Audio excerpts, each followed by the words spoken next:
So today I'm gonna show you a way to build anticipation in a very direct way in this case, because I think anticipation is very important in music as it invokes some feeling and there's really a sense that something is coming. So I'll just show you it and then I'll talk about it.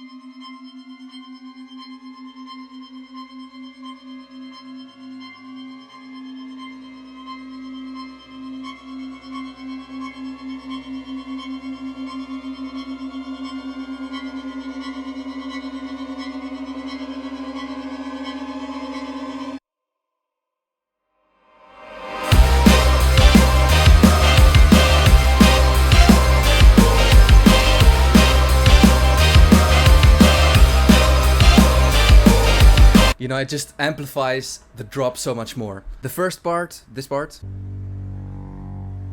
is just a bass I did with granulizer. I will make another video about granulizer, but the actual anticipation part begins here.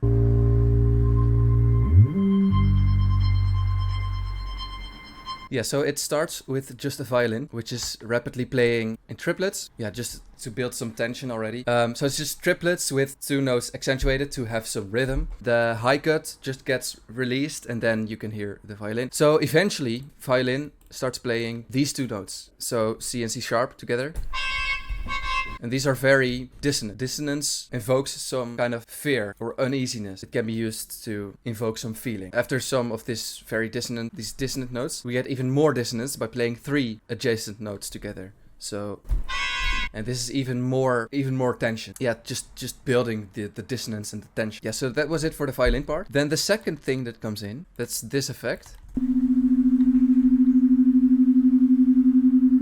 So it's just, again, notes which are adjacent, so they create tension. What happens with pure sine waves is because of some maths, I won't go into it here. You have a kind of wobble, right? So if you play two notes together. So yeah, it just creates some wobbling, some uneasiness, and it happens faster and faster.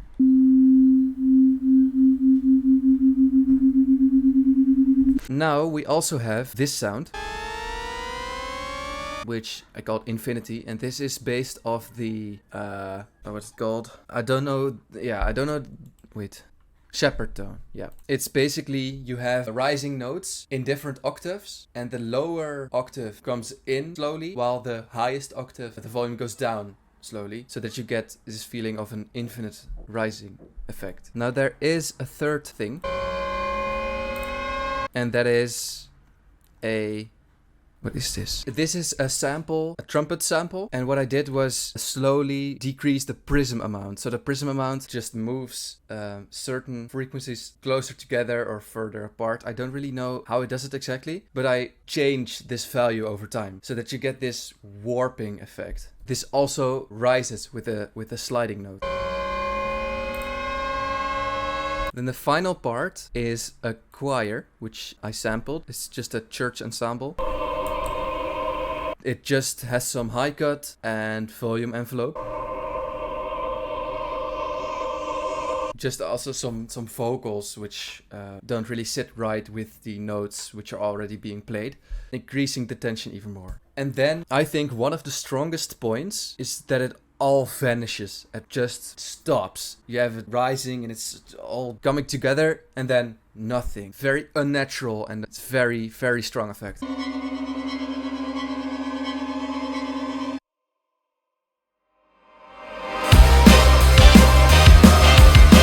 You know, it just amplifies the drop so much more. I'm very proud of how this worked out. So yeah, now you can use some techniques in your own songs or just know that this exists. So yeah, that was it. Bye.